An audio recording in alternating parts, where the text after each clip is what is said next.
Welcome to the Invest Like a Boss podcast. I'm Sam Marks. And I'm Johnny FD. We're self-made entrepreneurs who invest our own money and use modern technology to invest like a boss. Join us each week for exclusive interviews with our network of modern investors, business owners, and multimillionaires to discover new ways to invest our hard-earned cash.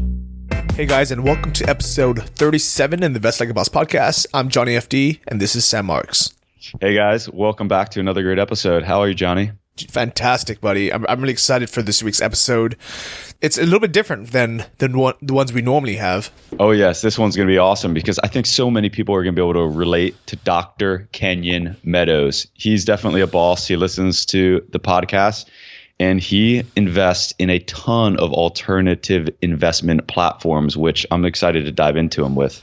Yeah, so he's an actual practicing doctor. He's a radiation oncologist. So if you guys aren't familiar with that term, they are people who, I guess, doctors who specialize in tumors and cancer growth. So what's really cool about Dr. Meadows is he is a full-time professional doctor while investing on the side, and he wants to share his information about what he's kind of learned on the side, not, being a full-time investor. And I think this is going to resonate with a lot of our listeners who have another job, have a 9 to 5. Maybe you're not a doctor, maybe you're in another field, or maybe you're an entrepreneur, and you want to be able to invest on the side without having it be a full-time job. Exactly like you and I, right, Johnny? Yeah, definitely. Well, definitely neither are Sam as doctors, but it does fall into that category where we like things very hands-off. So that's why I'm really excited about this episode. And guys, we want to just take an opportunity here to discuss and review and refresh everybody on the goals and the purpose of this podcast. I guess we always assume that if you're listening to this episode, that you've listened to every episode so far, but we recognize now that that's not the case. Some people are coming into this podcast for the first time, maybe on this episode or 5 before. So we just want to make sure that everyone knows that we are not here to provide advice. We're here simply to unearth information, to learn from other experts, to share knowledge, and try to empower people to make better financial decisions. And oftentimes that comes in the form of Johnny and I admitting mistakes or trying things and sharing those experiences with everybody. Yeah, definitely. So if you happen to listen to an episode that, we talk about something, investments that you may not particularly agree with, it might just be that episode. Give it a shot with some of the other ones. We try to very diversify. I think the type of interviews that we like, or the type of investment vehicles that we like to talk about, are things that are new and exciting. Because if we had just talked about index funds, low cost index funds, that would be 2 episodes, and we would kind of just wash our hands and just forget about them for the next 30 years. But even though we, both Sam and I like index funds, we both invest in it. And at least for me, it's my primary investment vehicle. Finding new investment vehicles, especially ones that use modern technology that were not available 5 or 10 years ago, is super exciting to me. And this is what it almost motivates me to work harder on my business so I can have more money to invest. Yeah. And I hope that's kind of the goal for everyone listening to this as well. Definitely. And I also think that some people out there believe that you and I are slightly more aggressive than we actually are. So for instance, in my portfolio, I'm 40% cash and annuities. And I think any advisor out there, any financial expert out there would say that's way too much. But like you said, we just end up talking about the more risky investments more because they are more exciting and more people want to kind of discover them. But I've always said, like, my annuities, as boring as they are, they're one of my favorite investments because I don't think about them the entire year. I get a paper document at the end of the year that says, here it is, you've made this much money, and I don't worry about losing the principal at all. And with you have significant 6-figure income that's growing, and it's redundant and consistent, and it's going to be there tomorrow. So you can take a little bit of chance with the extra money that's coming in and put it into different types of investments that you choose. So I don't think either Johnny are super aggressive. We just end up talking about a lot of those investments more because that's what people typically want to hear about. And just on a point of advice, like I said, we're not here to give advice. We'll just share our experiences, and you guys can, you make your own decisions on what you want to do and where you fit and how aggressive you want to be. But a few places that we definitely will give advice are practical matters like saving more, spending less, getting started 0 to 1, because that's where both Johnny and I are most specialized. I would say personal experiences, things like, for instance, if we use Peer Street and we think we found a way to utilize that platform in the most optimal way, we'll give advice and share our experience there. And then also, like I said, all things that we've made mistakes on, we'll definitely give advice on, hopefully you guys not repeating and making that same mistake. Definitely. So I think that being said, I think we can safely vow that neither or Sam are planning a career in financial advisory, so you don't have to worry about that. But we will continue to interview cool guests like the one we have today. So without further ado, Dr. Meadows. And we're back. Dr. Meadows, it's a pleasure to have you on the show, man. Thank you for having me. Absolutely. We're super pumped to have you on the show because I think your story is fantastic and so many people out there are going to be able to relate to you. You're true to the boss listeners. You're a professional by day and a hustler, investor by night and weekends. And I think you've probably explored more of these new alternative investment platforms than anybody that I've come across. So we're really, really thrilled to get your perspective. Oh, happy to give it, man. Happy to give it. All righty. So you started a new blog called thealternativefinancialmedicine.com, and we're going to get into that. And you're also a practicing radiation oncologist. Did I pronounce that right? That's correct. Yes. So you got to give us a little bit of background on all of that, how you got into medicine, and a little bit of your backstory on when you started investing and what piqued your interest there. Well, yeah. To get on the medicine side of things, definitely loved life science and biology and everything going through high school and college. And when thinking about some practical way to apply that, medicine seemed to be an obvious choice. And then once I got into medical school, going through the various clinical rotations and whatnot, getting exposed to oncology and cancer patients was, a real eye-opening experience for me. I really enjoyed interacting with those patients. I really appreciated, how thankful they were for anything you could do for them. Even if their outcomes weren't all that good. And so that really attracted me. And, the radiation oncology, it tends to attract people who have, more of a quantitative background, a lot of physics involved, and it's very computational. And so that fit with me too. That's pretty interesting. So that was going to be one of my questions was, do you think, practicing medicine and what you do professionally gives you a different view of finance than someone who might not be? Well, I didn't think so at first, but as I've started to branch off and explore some of these other asset classes that honestly, they're not pushed and not exposed to you through traditional financial planners. I guess I did take more of an analytical eye towards them in terms of performance metrics and things of that nature. So yeah, I definitely pretty quantitative in my investment analysis of things. Gotcha. And I believe you're an East Coast guy. You're living in Georgia?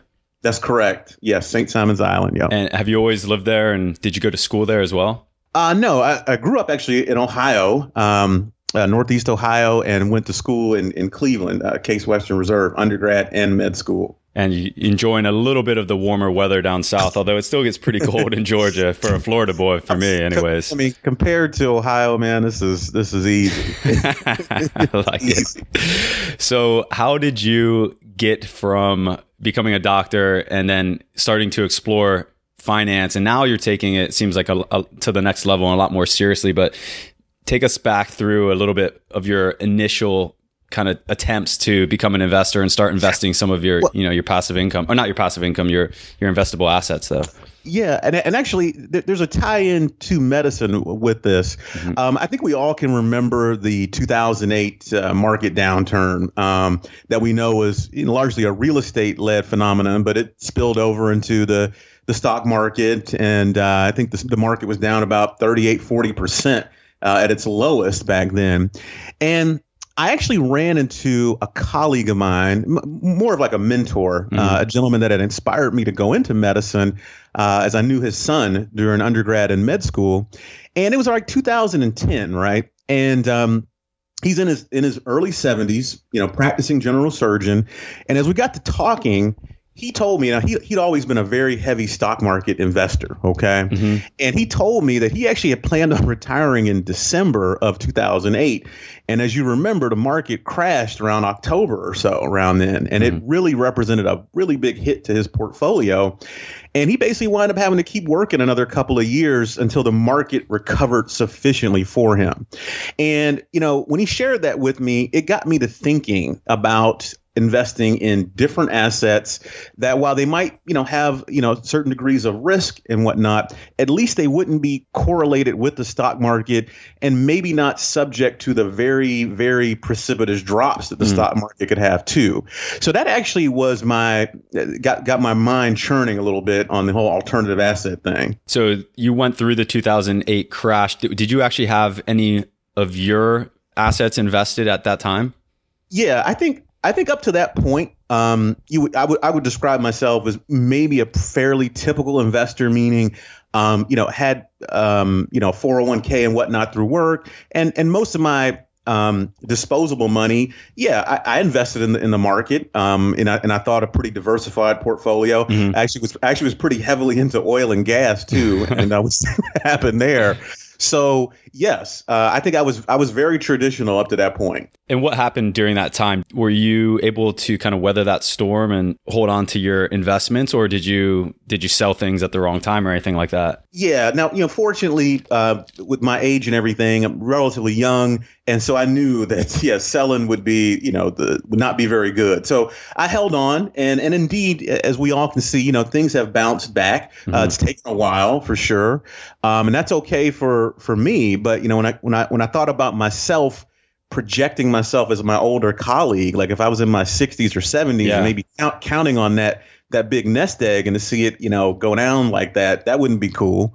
So and I can't imagine. I didn't know too many people that were that age and got stung that bad, but it's scary, right? Because sometimes these markets, they don't recover in 1 year or 2 years. So if you're your buddy in your early 70s and that happens, and you're heavily into stocks, and I know in the Great Depression, it took some like 25 years for you to be able to gain your principal back.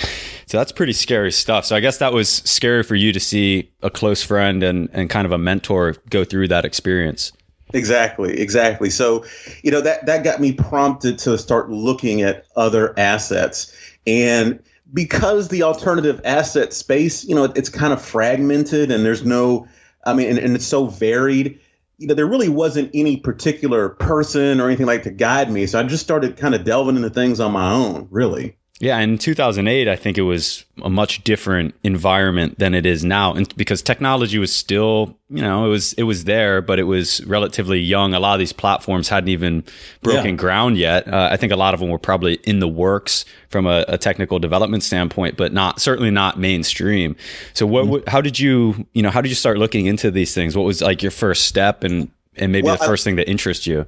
Yeah, well, intuitively, we all know about real estate, right? And I didn't have really much exposure to real estate other than investing in some REITs, which we know are kind of essentially sort of like real estate stock, as it were. But I didn't have any exposure to owning any kind of physical property, anything like that. So that was my first foray, and just started asking around about people who owned rental property, and then ironically, my first foray into any sort of real estate investing was actually more on the private lending side. As your audience may know, when real estate entrepreneurs, small ones, say for instance, they look to flip a house, and we all remember the frenzy of the house flipping shows a few years ago. They're still on. I still see billboards and all types of commercials. It's making a comeback for sure. Well, a lot of times when somebody would go to try to finance a house flip, for the most part, a bank or a traditional finance institution is not going to extend the sort of short-term loans that they need. And so they oftentimes would come to individuals who had chunks of capital and could float them short-term, high-interest rate loans. And so that was my very first foray into any type of alternative investing. I was getting connected with some gentlemen that flipped houses.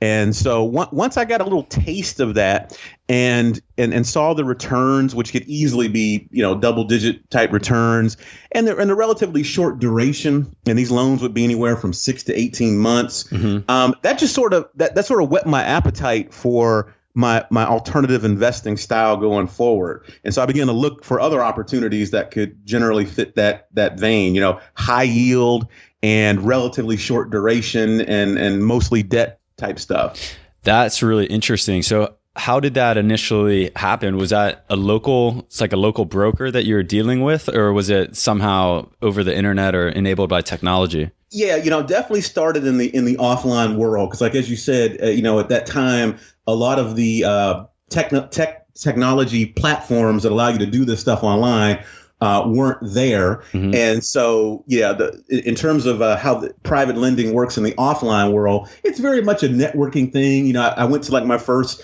Real Estate Investors Association meeting ever, and then kind of got introduced to some networks and people and did it that way. So very much an offline thing. And was that overall a pretty good experience for you? Did it all work out, or were there any negative or bad deals that came through that? Yeah, there were some things that didn't go quite according to plan. Again, to reflect back on the flipping houses show, we've all seen episodes where things don't sell in the timely manner that people project, or maybe not for the price that they expect. And so, yes, I certainly have had some situations where the projects have gone over the time limit, and we've done things like extensions and whatnot, and we've had to cut prices to get the house sold. But as the lender, the nice thing about being the lender, you get priority in terms of your interest payments and everything. And it's the flipper or the rehabber that might take it a little bit if they have to sell a little at a lower price. So it's a very protected position when done well, private lending, and that was an attraction to it. That's great. So Johnny and I's first experience in private lending was through Lending Club, and I know you also use Lending Club. We can get into that in a bit. And one of the immediate turnoffs for us was, as we've seen some people in the Boss Lounge, we're making loans, and immediately within a week of extending that loan, the people are filing bankruptcy. And we're like, how does that even happen, right? How is the vetting process so bad that your loan goes out and a week later it's in default?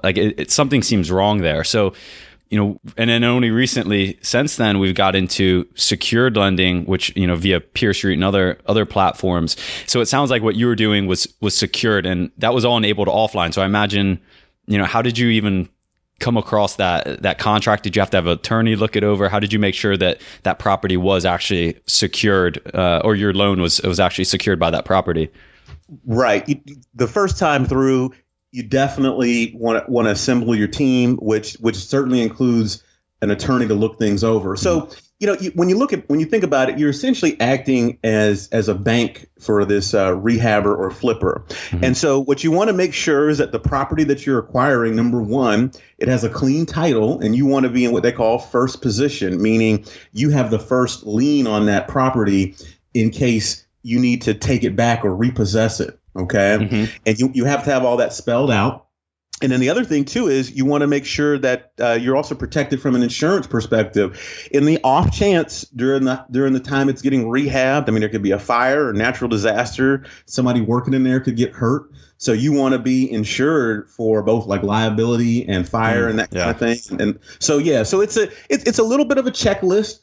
But once you get used to it, it's a very repeatable process. Got it. So I had a question about the people that are actually borrowing this money to rehab the houses. And it's a similar question for Peer Street, which I've never asked them, or any type of lending like this, where the lender can receive upwards of double-digit interest on loans at maybe 12 months, 18 months, what have you. That seems like an excessive amount of interest to pay as a borrower. Is there a reason that they couldn't just go to a bank and get a loan for, 4% or something? Is that something that banks typically won't touch? Do you know anything about that? Well, yeah. When you look at the underwriting model for a bank when it comes to real estate, they're really it doesn't fit at all with the rehabber or flippers model. Number one, the banks want to only loan money a certain percentage, maybe like up to 70, 80%, you have to put your, 20% down under normal lending standards. And they only want to lend that certain amount on the present value of the house. So if you've got a house that needs a ton of work, the bank's not going to lend you the amount of money that you need to rehab that house and bring its value up significantly. They're loaning on the as is amount.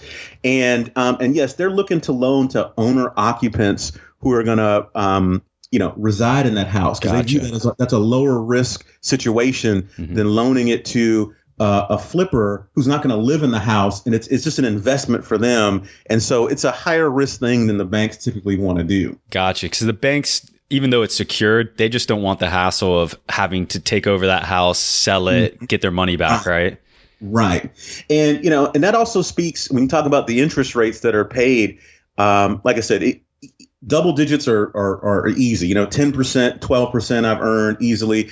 I know people that charge 15, 18% for these loans, and it can all make sense if the potential profit margin on the deal is there. And that's where it comes. And that's where working with somebody who's seasoned, who's done a lot of them, who knows the market really well, and then also pretty key, they either have their own rehab crew or they're in very good with a lot of the actual rehab people that can get the work done quickly and under budget and all that. So for me as the private lender, the main due diligence, in all honesty, is sort of vetting that person up front. And once you feel confident about it, you tend to stick with them and fund multiple deals as they work out. So I guess the flippers really they have that business model down, and they understand, okay, I can afford a 15% interest on this over the course of 14 months because I know I can rehab this house and flip it for 40% in that same time period.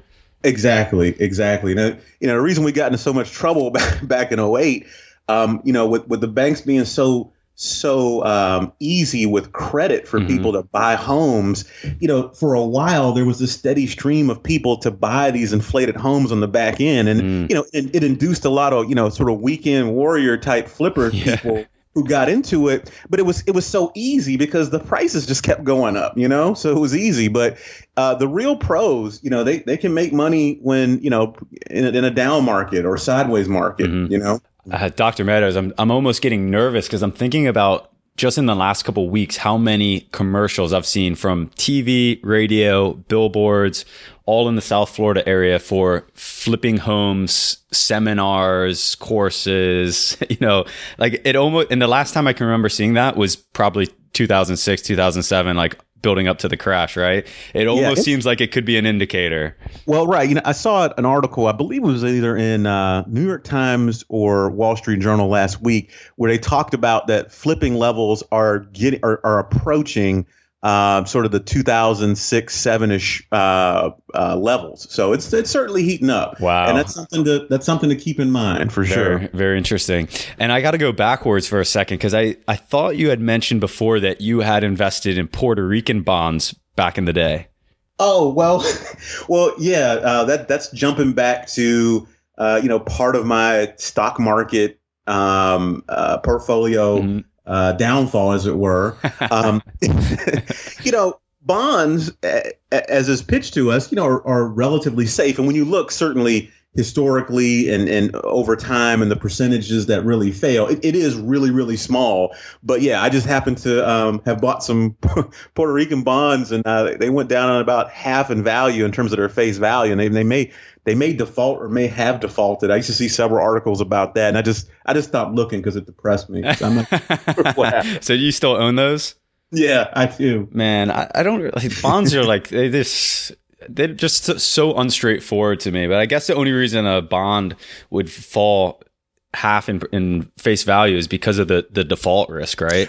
Right. Yeah. I guess Puerto Rico is pretty broke as a country, and they're threatening to default and everything. And, these things were pitched to me as, I think they were, tax free and everything. And so, but yeah, it's We'll see how that winds up working out. So as long as you hold them to maturity, then you should get your face value back plus the interest. But I guess the risk is if they default. Right. Well, I'll give you some encouraging news. I was just down in Puerto Rico. It was absolutely a beautiful, seemed very well run place. I almost feel like it's going to become a state at some point because everything there was totally American. You go there. They welcome you as an American citizen. Everyone speaks English. It feels like America. So I don't know. Hopefully that gives you some type of encouragement. And just to kind of continue on with the private lending piece of things, the next foray, as it were, was into some rental property. And the rental property thing was interesting to me because I really came into that with a bias that, I think it'd be cool as an investment, but, the notion of dealing with like tenants or management and that kind of thing. And I knew there were property managers out there that dealt with that, but I still had a pretty big negative bias towards doing it. Yeah. And actually, one of my partners who I would loan money to on the private lending side, a rental portfolio is something that was a big part of their investment strategy. And she really kind of held my hand to say, look, if managed well and, I'll take care of it and kind of make it sort of a turnkey situation. Why don't you try it out? And so that was the next thing, getting that first rental property. Okay. So you basically moved from almost peer-to-peer lending in a sense into private lending. Private lending into purchasing a physical investment property. That's correct. And how was that experience? Well, I can honestly say the whole key with that. I mean, of course, you want to buy it right in terms of the right price to rent ratio, and you want to buy it in a decent neighborhood, and all of that. That kind of goes without saying. But really, if you're going to have somebody make it, as they say, a turnkey experience where it's really a very hands-off kind of thing, your property manager is really everything. And I really spent a lot of time, doing business with this person and getting to know them a full year before I got the property. And we've subsequently done more. And it really has been a very hands-off experience, which has been great. I don't get called about anything except, big issues, tenants moving out. Do we want to raise the rent? That kind of stuff. But in terms of day-to-day type of things, none of that. And what's the model there, Dr. Meadows? Do you locate a property that you think would be, present good yield and be a good investment, find a property manager and talk to them about taking care of the property? Or do you look for a property that's already being managed as some type of rental and try to acquire that at that point? So it is almost just taking over an investment property. Well, there's this segment of real estate companies out there called turnkey rental companies, right? And they market themselves principally to investors who are busy professionals and other endeavors, and they want to own rental property, but they don't want to have to do any of that stuff. Not sourcing the property, vetting it, acquiring it, doing any of the rehab that needs to be done, like none of it. They basically want to buy a rental property that has been, gone through all that steps. The tenant is ready to move in. And so there's rent coming in. And at that stage, that's when you purchase the property from this turnkey provider.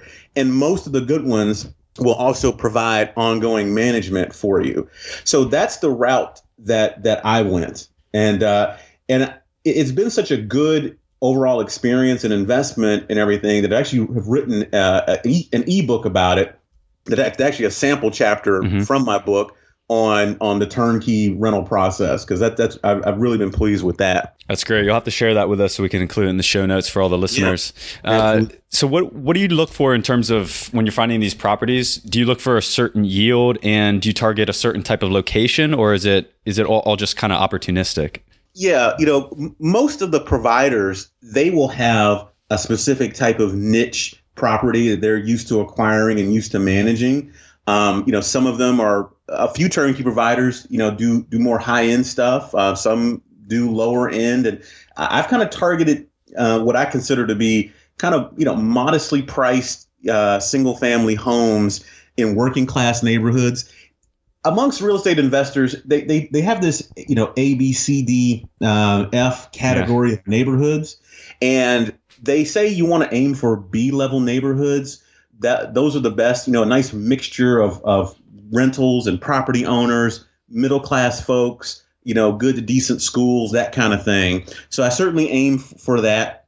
And, we tend to target three bedroom, two bathroom houses that are going to appeal to a family. Mm-hmm. When it comes to single family rentals, one of the advantages, say, for instance, as opposed to doing like a multifamily or an apartment, renting to a family, they tend to stay a lot longer, and turnover is your biggest cost with this process. So that's what I aim for. Wow, that's a really interesting point, that turnover is the biggest cost. And that was also something that was brought up in the episode we had with the landlord, where he said, always go for the 2 bedrooms instead of the 1 bedrooms, because the 2 bedrooms stay a lot longer. Mm-hmm. And I guess that just means families, right? So that's really interesting. So where do you at now with your physical properties? How many, and is that something that you want to continue going forward and making a bigger part of your investment portfolio? Yeah, definitely want to continue to build over time. Later this month, we'll acquire our 7th, and we're acquiring them at a pace of one every few months. Wow! Actually, in order to leverage some other folks' money, I actually got some friends, family, and those types to come along with me and provide me with some private money to do some of these acquisitions. Actually, so it's almost like a little fund. Well, look, in a way, the friends and family fund, in essence, yeah. Okay, cool. Very cool. We're looking forward to reading that book then. It's really interesting stuff. Mm-hmm. And I want to hear more about some of the things, the other alternative assets that you're investing in. It seems like you're pretty keen to continue in real estate in different manners, whether it be REITs or physical property or some of these other kind of crowdfunding sources. Right. Well, see, I view the rental property, and I view the private lending, the offline private lending. I view those as really 2 of my core staples that really will be the foundation of my financial portfolio and investing strategy. But on the other side of things, then I started to get into the online lending platforms, which, as you alluded to, many of them weren't even around until the passage of the Jobs Act in 2012. Okay, that allowed a lot of the investment crowdfunding to come online. And so once that happened, I was a pretty early adopter on platforms like some of the real estate crowdfunding platforms. Small business lending platforms and that kind of thing. And that's really been interesting because, what these platforms allow you to do or the deals they allow you to have access to, it's pretty incredible for an individual investor because, prior to these sites being around, you would have really had to have cultivated a relationship with somebody in the offline world and really had to be connected to participate.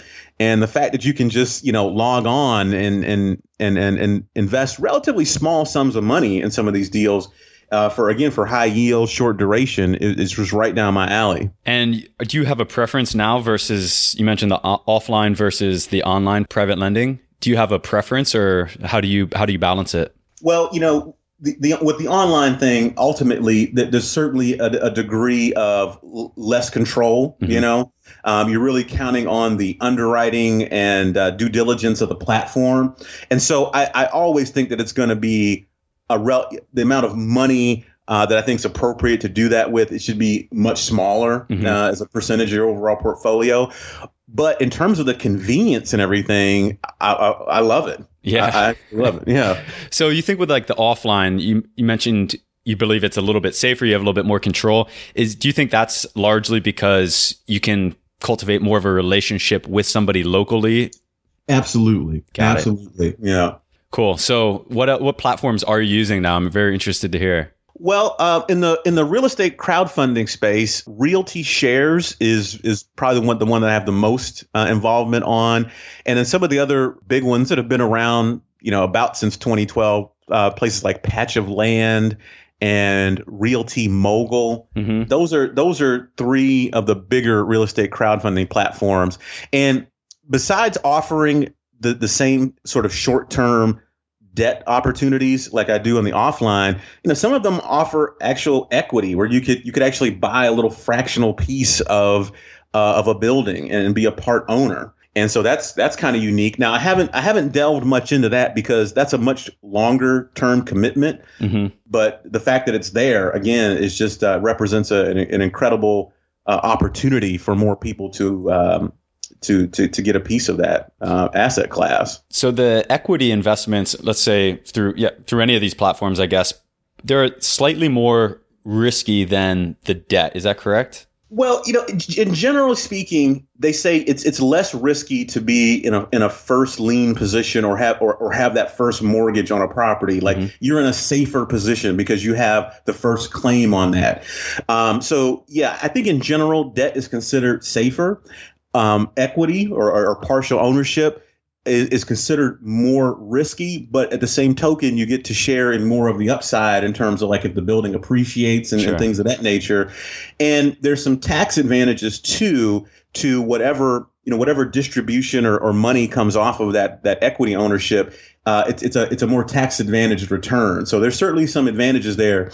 But the time horizon when you look on these platforms in terms of how long they expect you to be committed to the project, it's kind of in that anywhere from like 3 to 7 year type of deal. Yeah. And so, that's a bit in terms of my safety margin or comfort zone. It's a bit long for like an online platform type of offering. Yeah, I think especially for new investors when they're taking their first poke at this stuff and getting used to the online technology enabled lending, it's a long stretch to try to put money in for 3 to 7 years. So I think it's much better to be able to tie money up for 12 months. That's one of my griefs with Lending Club is a lot of times you can only put money in for 3 to 5 years, right?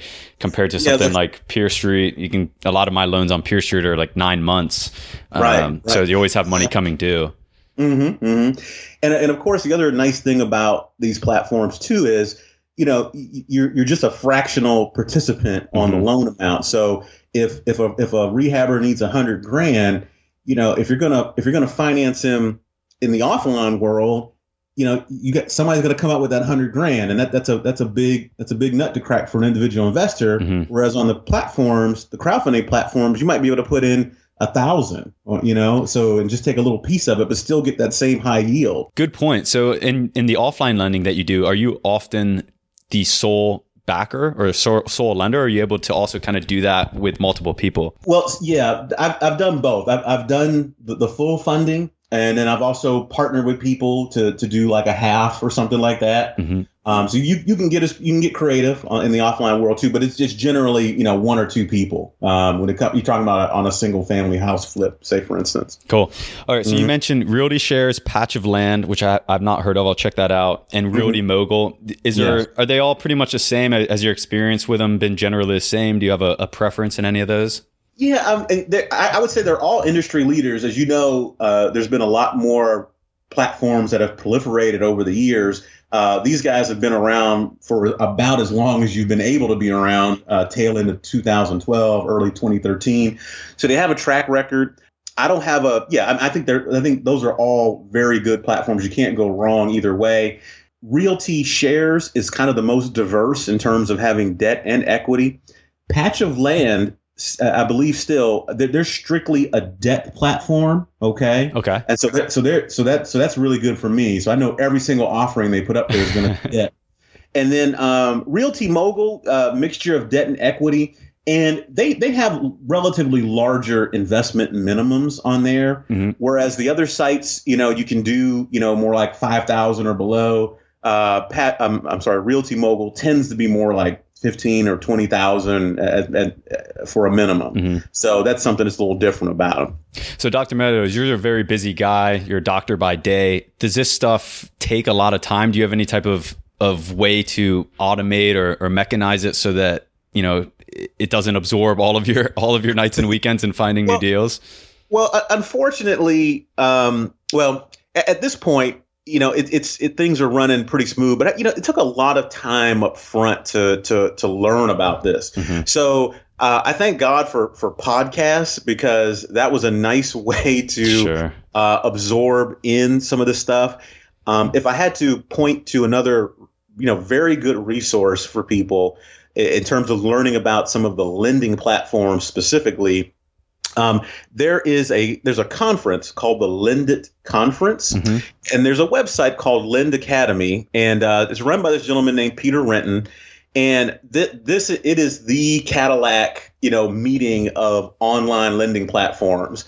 And I actually went to their annual meeting in April of 2016, and was one of the few non-industry professionals there. Cool. And I got a chance to meet some of the heads of a lot of these platforms. I got a chance to talk to some of the people at like Lending Club. I got to meet the head of Realty Shares and Patch of Land, so that was very, very cool.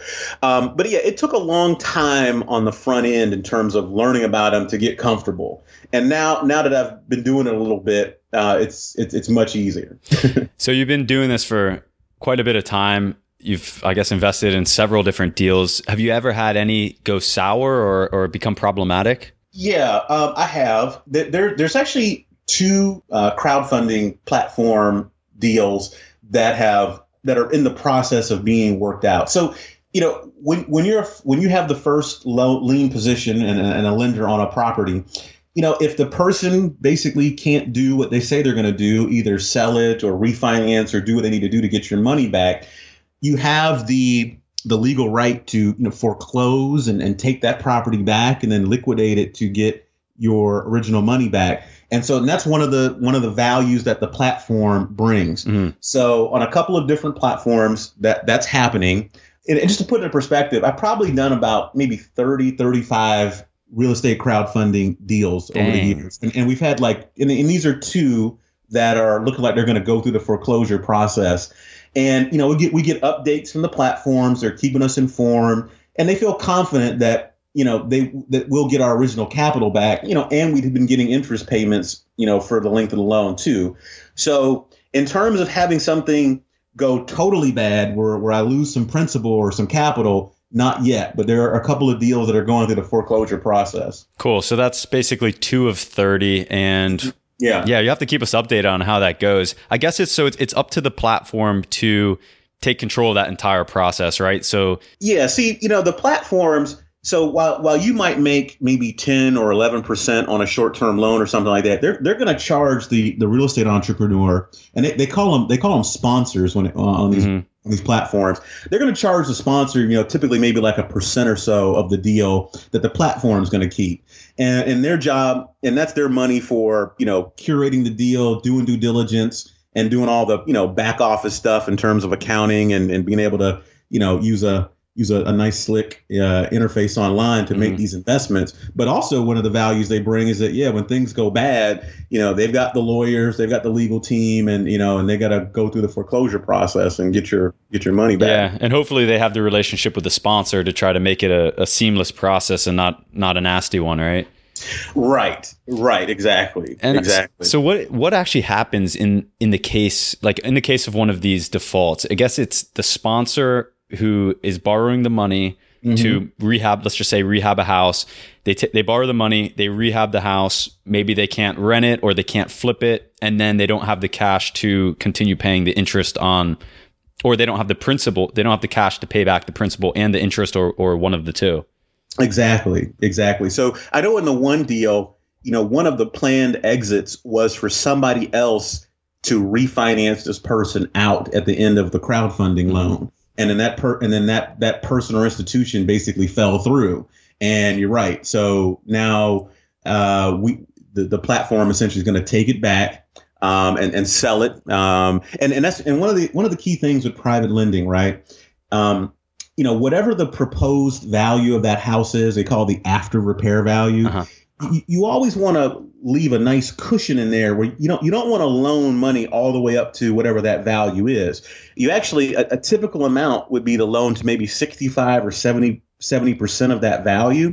So you have that cushion to which to reduce the price down on the house should you ever have to take it back and sell it and still be able to get your entire principal back, but that the profit margin that the rehabber was counting on gets wiped out, but hopefully, you can be still made whole. Right. So I think that's called, a lot of places I've seen that is LTV, loan to value. Exactly. Loan to value, exactly. Okay. So you try to target like I guess the higher up the loan to value, let's say it goes into 80, 90%, you can probably expect a better yield, right? Well, yeah, you'd want, if you're going to loan that much, you'd want to ask for an even higher interest rate. Although again, most of the guys that I know, they're pretty strict about that 65, 70% range. You want to have the entrepreneur, the flipper, the rehabber, you want to have them in it for a nice chunk, Yeah. And I guess that protects you both in case we hit some type of recession and housing prices go down,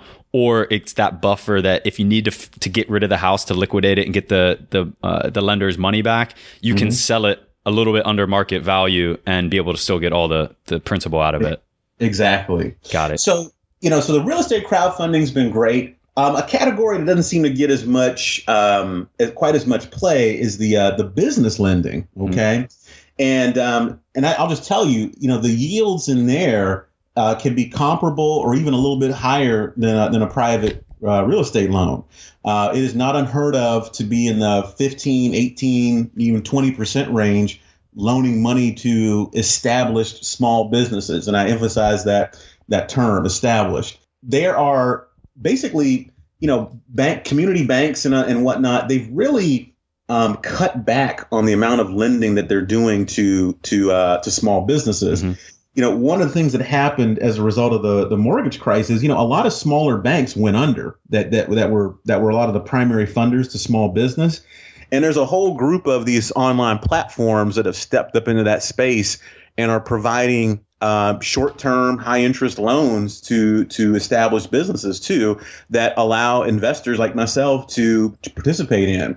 And it's very similar to the crowdfunding model in that you're only expected to foot a relatively small percentage of the overall loan. And that's worked out really well thus far as well. So you're actually participating in that as well. Correct. Oh Correct. man, to me that would be scary because I know so many businesses that right. If they're borrowing and they have 20% interest on that note, and then if you had to liquidate the business, to get that money out, it just seems like such a more complicated process than liquidating a piece of physical real estate on the corner somewhere. Right. Well, the platforms that do this, again, they developed an expertise in underwriting certain types of businesses. I know, some of them, they like businesses that have, physical inventory that they could gotcha. use as collateral, accounts receivable. So, some businesses, they've got revenue kind of coming in on the books per se, but they're not going to get paid, for 45 days and they got to meet payroll, that kind of stuff. Yeah. You can loan on that kind of thing. So yeah, the business lending is kind of interesting but definitely worth checking out. Okay, cool. So what's a platform that you use for that? There's a couple that I use. One is called P2B Investor, and that stands for like peer to business, I think, the P2B, P2B Investor. And the other one is Funding Circle. Funding Circle. I've heard of that actually, but I'm not checked it out yet. Yep. Very Absolutely. cool. So, I mean, you're investing. I know there's other ones. Well, we mentioned Lending Club that we're both on, and that was definitely an early one too. Kind of like yourself, because those are unsecured loans. I mean, you're basically kind of just lending on somebody's income and credit score. Not a whole lot allocated there, but nonetheless, it's worked out pretty well. Yeah. I mean, I've been on the platform a couple of years, and this earning maybe like 7% or so. I'm kind of conservative with it. I know you can reach down the credit spectrum and loan to people.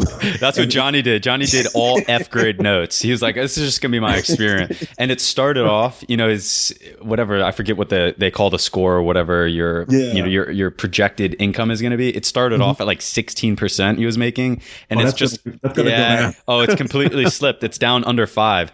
And now Lending Club says, they used to talk about their yields pretty aggressively, and now they're talking about their yields like 99.98% of people make money if they diversify across 200 notes or whatever, and 96% of people make more than 5% if they do this, and Johnny's now under 5%. So I'm like, oh, you're part of the 4%. But mine's also conservative. I would say my experience with Lending Club has been similar to yours, whereas overall, it's been an okay experience. I really hate seeing these loans default, especially after 1 week or 1 month. I think that's almost, there's something wrong there.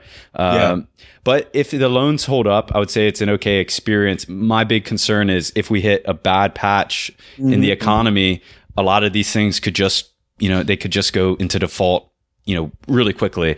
So that's the scary thing, is having right now I've been on it for about a year. So that means my loans are in there for at least 2 more years. So it's just, it's almost like weathering a storm. I have to just hope for things to go solid and to get that, 6, 7, maybe 8% return. But I think there's just better ways to do it, right? I think so too. I think so. But I'm glad the platform exists though, because it's a cool way to get involved in alternative lending. And, there's no account minimum. I think you can open up an account with $100 and start doing it. So I agree totally. And in the business to business lending that you're doing, do you have to be accredited for that? Some platforms you do, and some you don't. Say for instance, Funding Circle, yes. P2B Investor, I think yes. But there are. Well, let me think now. There are some where you don't have to be, but I'm not familiar with them at this moment. Maybe when we put together a list, that would be interesting, because there's so many non-accredited investors that want to participate, even with $2,000, $5,000. So I know like Fundrise is able to do non-accredited. I'm not sure. I guess because they're considered a REIT, they're able to get around some rule. I'm not sure if it's in the Jobs Act or something else, but we'll try to put together a list, and that would be really interesting for everyone to be able to look at and compare. Yeah. So Dr. Meadows, a couple other ones. You mentioned that earlier that you were going to be doing Forex trading soon. Well, I discovered you guys' podcast probably about a month ago. And, obviously with you guys are right down my alley, and I just basically devoured all your episodes in like a week. And yes, the gentleman, Mr. Jimerson, listened to the podcast and got in contact with him, and start a small position there and sort of see how that goes. And I know that's a very very speculative kind of risky thing, and so that's something to be entered into carefully. But we're gonna try it. Yeah, definitely. Cool. Well, we'll have to compare charts on that and our performance and everything else. And I find they send out a weekly newsletter. It's fun to read, like all these things, even if you're not going to participate in the platforms, if you join their mailing list, I always just recommend this to other people. If you just join their mailing list, you'll learn so much about the platforms, this type of investment, just by reading and getting exposure to some of the deals that are going through those platforms. Absolutely. Cool. So Dr. Meadows, I just want to wrap up with a few questions. This has been an awesome episode so far. Like I said, you just have so much experience in this stuff, maybe more than anybody out there. And I think this is really fantastic stuff, and all these type of things that we're looking to unearth for our own investments and for our listeners for sure. So where do you stand now with all of your investments? Do you have like kind of a breakdown, just a high level breakdown of your allocation across different asset classes?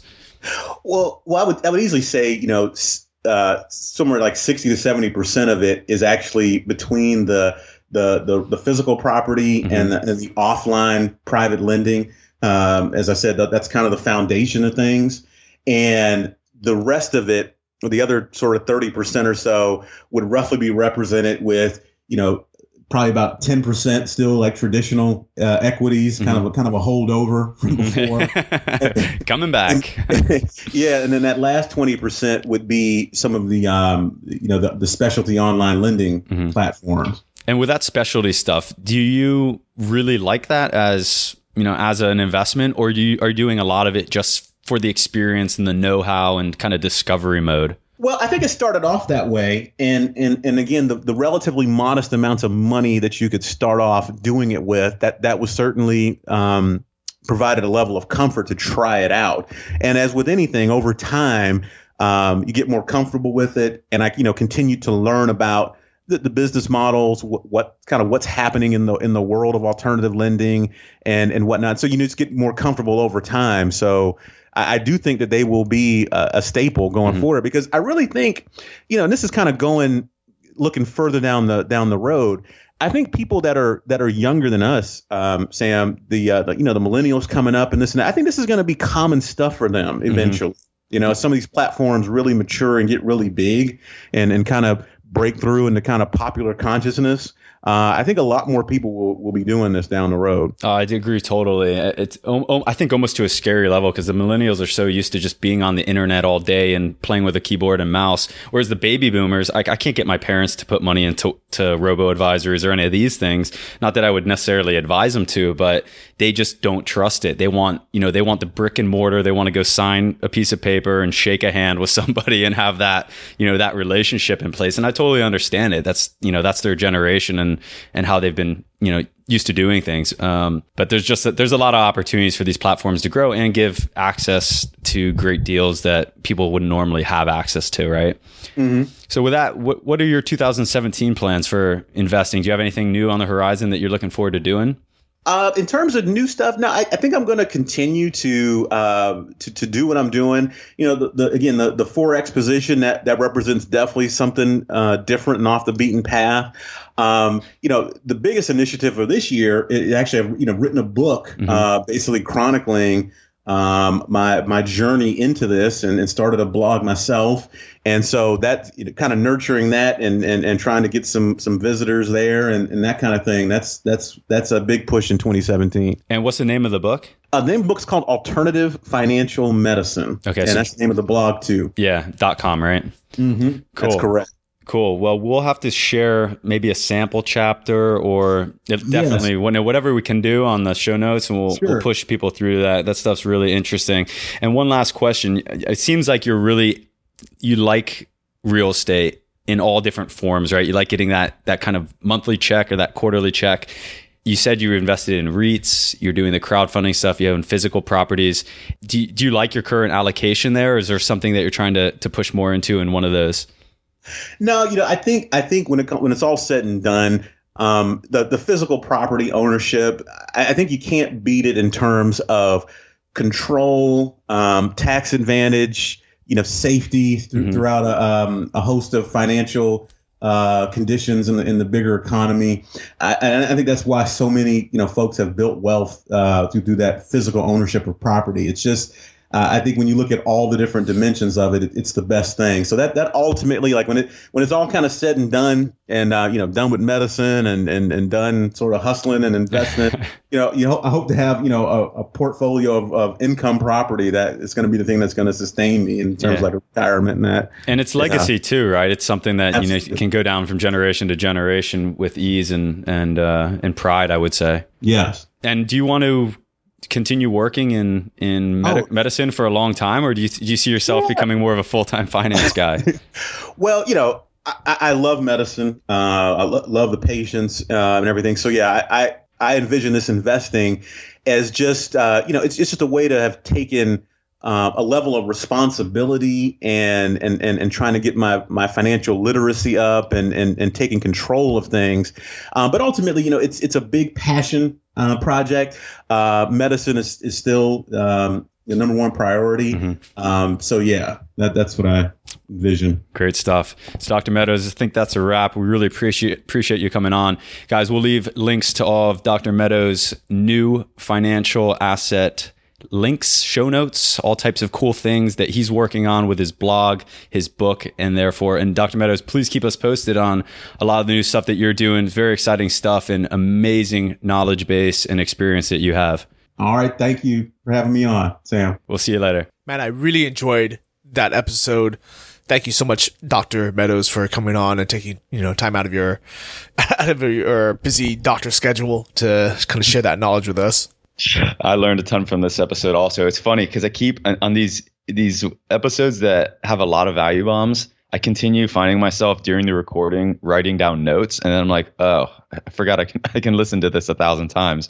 I don't need to take notes, but it's always a good sign when you're writing things down in the episode because it means you're always learning a lot, I guess. And Dr. Meadows is obviously a very smart guy, as you'd expect, and he figured out a lot of this stuff on his own, right, through trial and error. Yeah, definitely. And I actually just looked him up as to see his doctor profile, and he looks pretty impressive here as well. I think he's been practicing for like 20 years, so it's pretty cool that not only does he have time to be a oncologist, but also learn investing and share his knowledge from it on the side. You can kind of just tell by listening to his interview, he just really likes sharing this advice. And I think this is kind of the same with, I think every single guest we've had on so far, it just seems like people just really like talking about, what they've learned, what they're doing. They want others to succeed as well. It's really like an abundance mindset where nobody's holding this information thinking that if other people are, doing poorly, then, or do well, that means they're going to do poorly. I think everyone listening, and maybe it's just our guests that we have and our listeners, but everyone has a great mindset where they just want to openly share good information. Definitely. And I think just because we're living in somewhat of a unique time period, I wouldn't say it's totally unique to history, but it's so fresh. Like '08 is so fresh on everyone's mind, and people got really hurt in '08, and they saw people that they're close to get hurt, their parents and mentors and other people that were getting closer to retirement. I think Dr. Meadows' story, where he was watching someone in the same position as him, but 40 years his elder, go through a financial collapse, a couple years before retirement, that's going to stick with you, and that's going to change the way that you want to do things. And I think that's part of the reason he wants to learn a new and better approach to doing this stuff. But then he also wants to share it, because why watch any other people get hurt, other productive people that mean well and are trying to save for retirement, share what and help everybody, plan and take a better approach, right? Yeah, definitely. I think that really hit home with me, even though I'm only 35, so I'm only halfway there. But can you imagine if you were 70 years old and you've saved up and you worked your butt off your whole life, especially in a high stress field like, being a doctor, and all of a sudden, you're getting ready to retire and you can't because your net worth is so low because the stock market is on a dip, and there's nothing you can do but wait it out. And you don't know if it's going to be 2 years or 5 years or 10 years. And you're just in this bad position. And that's just the thing. We get in this mentality of, okay, if you can just weather the storm, if you can just wait, it will bounce back. But it's important to know that is not always the case, right? If you invested in the Japanese market in 1988, 1989, that market's still down. Like, you lost money if you're still holding, right? If you invested in the Great Depression, and it took like 25 years for that money to come back. So if you're on the edge of retirement, you're never going to see retirement, right? You'll literally be dead before that money ever comes back to recap. So you have to be able to, take a view of history and not put too many eggs in one basket. And I think we learned from Dr. Meadows that now he much prefers rent checks and interest payments to, stock market gambles or kind of hopes and dreams. Yeah, definitely. I think that's why I've been so bullish on things like Peer Street lately, is because I like getting, that interest check, where even though I know it'd be nice to have something that could potentially grow more, either through equity, or investing more in index funds and hoping that will grow. But I like having a certain percentage of my total investment in things that I know I'm going to get a guaranteed return, whether it's 8% or 10%, just having that, it's like that nice little paycheck. It's a good feeling. Yeah, definitely. It was really great to hear also his experience in backing deals through these platforms that have actually gone into, I wouldn't say default. Well, yeah, you could say default, but have basically not gone the way that he expected, right? And to see what that process is like, and to hear that, as far as he's concerned, it's still going pretty well, right? They haven't lost money. The platforms are doing what they can to recoup it and make sure that they hold or return the principal to the different lenders. So, it's like one of those things. If we invest in Peer Street for the next 5 years, there's a very good chance that some of those deals will go into default. I think they've only had one so far, but it's almost inevitable. So it's nice to hear what that experience is like and how we might be able to better plan to hedge ourselves against that type of event. Yeah, I can definitely see that. So I think at the end of the day, diversification really is key. And this is the other reason why I don't want to just keep everything in an index fund. I mean, I think some people might suggest just leave it in all in VTI, or maybe like a mixture of some like small cap index funds, some no ones. But at the end of the day, I don't really want 100% of my my investment in just index funds. Because to me, even though it is diversified over a ton of different actual funds, it's still the whole stock market. So if I don't have some money in something like real estate, I don't feel as safe or as diversified. Yeah, agree. And speaking of rent checks, I received an email yesterday from Funderize. Did you get it? I don't know. I don't think I checked. Well, we ended up getting. Well, they paid out dividends for the quarter for both the income and the growth REIT, which you're invested in the growth REIT, right? Yep. Actually, I have both. Okay. Yeah. So, check your email, man. We're supposed to celebrate these and go buy beers once we get paid out. Yeah. So tonight I actually opened a bottle. So I'm in Taiwan right now. I don't know if you know that. Mm-hmm. No, I don't know. Cool. Yeah, I came here for my cousin's wedding, and tonight's my last night here. So while singing karaoke, we decided to go down the street to the bottle shop, and we bought a bottle of Kavalan whiskey, which has been voted the number one whiskey in the world. Ooh, I've heard beating that. out Scotland and Japan. Yeah, I've heard Taiwan's whiskey scenes on really like on the uprise right now. I haven't tried that one, but it wouldn't be such a bad thing for you to bring back a bottle to Chiang Mai or wherever you're traveling next for me to give it a go. I'd be very happy to bring it to you, but you're not in Chiang Mai. It's good to have a little gift awaiting when you get back, Oh, is it? I just leave it in your room. Let it age a bit. So, where are you, by the way? I am in Tampa, Florida, and I'm about to jump on a train at the end of the week to head back, not back, but across the U.S. to Los Angeles. And I'm gonna spend the next 3 months in California. I'm gonna give it a shot. I've just love San Diego, love LA beaches, and I'm going to spend that month in Tahoe attempting to learn how to ski and snowboard better. Nice. I'm excited for you about that.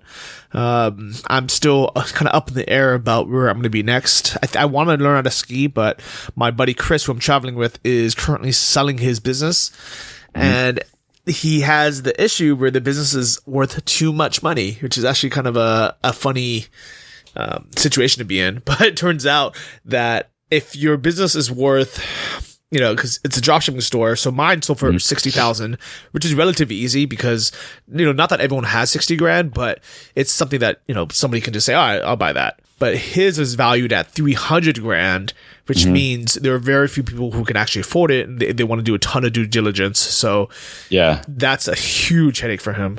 So what's the process? Where's he trying to sell it? Like through a platform like Empire Flippers or just direct? So I think he actually tried to list with Empire Flippers first, but his accounting was so complicated that they just couldn't figure it out, and he ended up just going through a private broker. He's having these pretty big name people who are like big players in like the e-commerce space, looking at taking it over, but they just like, even them, they're like, how do you handle 300,000 products, and what are you doing on the back end to juggle all this? And what it is Chris is a big data's guy. He's he was like a data analyst as his job before he started doing this. So he's used to it. He's like, oh, you just do this and these 20 other steps and there you go. But for other people, they're just like, what, we'd have to hire someone full time to manage this. Yeah. Well, I think once you get to that level, there's so much opportunity to expand your business and product and introduce your own product line through that drop shipping store. But I mean, if you can make a min off selling it, then more power to him. Yeah, so I guess we'll see what happens with him. But so my travel plans completely depend on whether Chris either sells a store or, is able to kind of get some free time off. So we will see. But I just logged into my Fundrise account, and it looks like I just got paid dividends for both my income and growth REIT yesterday. But you know what? Okay, so the income REIT looked like it paid out exactly a quarter of what they said it was going to be, whatever, I think is 11.5% or something like that. It was a quarter of that. But my growth REIT seemed to pay off less, like significantly less. So I need to chase them and see what that was about. Or maybe there's a second payment coming. I'm not sure. Does it look like yours is accurate? So I don't really know, to be honest, but it looks like it was half the amount of my October payment. So I don't know if it's I don't know why that is. I probably have to look into that more. Yes, exactly. It was is exactly half of my October payment. Okay. Anyways, I'll chase them and see if we can get an explanation. We'll share it with everybody. Okay. But it also looks like my growth REIT 41 unit multifamily paid off. So I wonder what that means. Yeah, no, it's a good thing. It's a good thing. It means they acquired a property and they paid off the debt on that property and now wholly own it. At least that's how I read it. But it's cool. I love getting those updates, right? I mean, you learn so much of just about how this stuff works just by reading the updates. I feel like it's worth the investment anyhow. Okay, so I wonder if that means that we've now sold that and we no longer own it, or if that just means we've paid off what we've owed, and in the future we're going to get more money for it. Well, we have Fundrise coming on the program, I think in the middle of February. So I'll start tallying up a list and we'll make sure we get all the questions answered. So anyways, back for Dr. Meadows. If you're listening, thanks again for coming on the show. That was awesome stuff. We have a lot of your material that we're going to link to in the show notes for everyone out there listening. He has started a new blog, alternativefinancialmedicine.com. Definitely check it out. And he's got a book under the same title, which we'll leave a link in the show notes. And I'm personally excited to read through because it goes into a lot of this turnkey property stuff that I think is really, really interesting, and which Dr. Meadows has also done a very good job in. I think he said he's already acquired at least seven properties in that manner. So great work on his end, and looking forward to reading through that material. Definitely. What were one or two big takeaways you got from this interview? I like a lot of the stuff that he's doing on the property rental side. I think that is the type of stuff that interests me a lot more going forward. And it's the same exact story. Like, he got into property and he wasn't sure about getting into it because he didn't want to deal with the headaches. But then once you found a good property manager and a good system, it's become kind of the anchor of his investing and what he seems to be the most aggressive on and the most passionate about. And it seems like he's even turning that into a fund. But that's the type of thing, like if you can get a system in place, if you can get a good manager, if you can identify a niche of properties that you want to target, that you're comfortable with, it becomes like a machine. And that's not what I have in my property rentals. I have, a piece here, a piece there, a piece there. They're all different, but I still like them. And I know if I could get it into that kind of mechanized system with trusted property managers and more lumped together in the same area, I think that's something that I would be very, very interested in. Yeah, I definitely 100% agree, which is why if I was ever going to invest in property on my own, it would definitely be a multifamily unit with a single property manager in a single location. And then if I had more money, I would just, replicate the exact same thing somewhere else. Minimum 10 units, but ideally be something like 40 units or something in one building. Yeah, I like it. So any other big takeaways for you? Yeah, I think one really good thing he brought up, which I wish I knew when I first got into investing, especially with things like Lending Club when I first started, is if you're brand new to this, don't invest in anything. So aside from the index funds and things like you plan on holding forever, as in kind of these new fun or modern investments, don't invest in anything that locks you in for more than 13 months. Mm-hmm. And the reason for that is you're still learning, you're still growing. You don't want to type your money and, kind of sit through these potential mistakes when it's going to take you a while to really understand. And I think part of the education, and I think this is kind of what this podcast is about, is self-education, because, these are things we didn't learn in school, in college, then it teaches, these things. And if I could do it differently, I would have happily put money into things like Lending Club if it was 13 months, especially back then when everything was kind of hot. But now that I'm locked in for 5 years, it's like this kind of tough lesson that I'm like, okay, I've learned my lesson. Now let me out, but I can't. While if I had put my money into something that was, about a year or so, you learn your lesson. You're like, okay, that was fun, but now I know what to look for. I agree totally. Echo that 100%. And a lot of these platforms now, you can do lending 6 months, 8 months, 12 months. So I don't think there's any reason to tie it up for 5 years, especially if it's your first go, but you make your own decisions. I just know with something like Lending Club, if you are extending loans 5 years out, I feel like you have a much larger risk, because if something happens bad in the economy during that time, that loan is probably going to be a little bit more in jeopardy than something that's shorter term. So take that into mind. And guys, let's use this opportunity just to recognize a couple amazing reviews. I think we've had 12 reviews in the last week. I mean, they're going crazy. We really appreciate it. We have some super amazing guests coming up February, March, April. It's going to be a blowout. I'm really excited for it. And this is all because of your guys' great reviews. So very appreciative. I'm going to read one right now by Thunder Investor from the USA, 5-star review. He says, great business podcast. Listening to the journey is so valuable. I too have been in the investing game for many years and have been in many of the investments you are reviewing. And so refreshing to hear honest and unbiased comments on the options and your results. It is an exciting times to be an investor. So many options. It's also more critical than ever to be educated, because risk is as plentiful as the options. I'm looking forward to future podcasts and the specialists that you will uncover. I raise my glass of my favorite wine to both of you. Thunder Investor, I wish he had told us what his favorite wine was. For me, it'd be $2 Chuck Chow Shaw, and I'll put the rest of the money into an investment. There you go, buddy. So I want to read one as well, and actually give away a $25 Amazon gift card. We selected this guy by random. This is Peter DM from the UK. My favorite investment podcast, 5 stars. This is my favorite investment podcast. Sam and Johnny have unbelievably entrepreneurial guests who talk about investment products. Everything is explained in an entertaining and easy to understand way I used to find investing confusing and boring, but this podcast makes it interesting, understandable, and exciting. Are you trying to do this with it? I'm trying to do this British accent. I can't do it. Also, check out the private Facebook group. Lots of information there. So thank you, Peter, so much for that 5-star review. We are going to be sending you a $25 Amazon gift card for your efforts.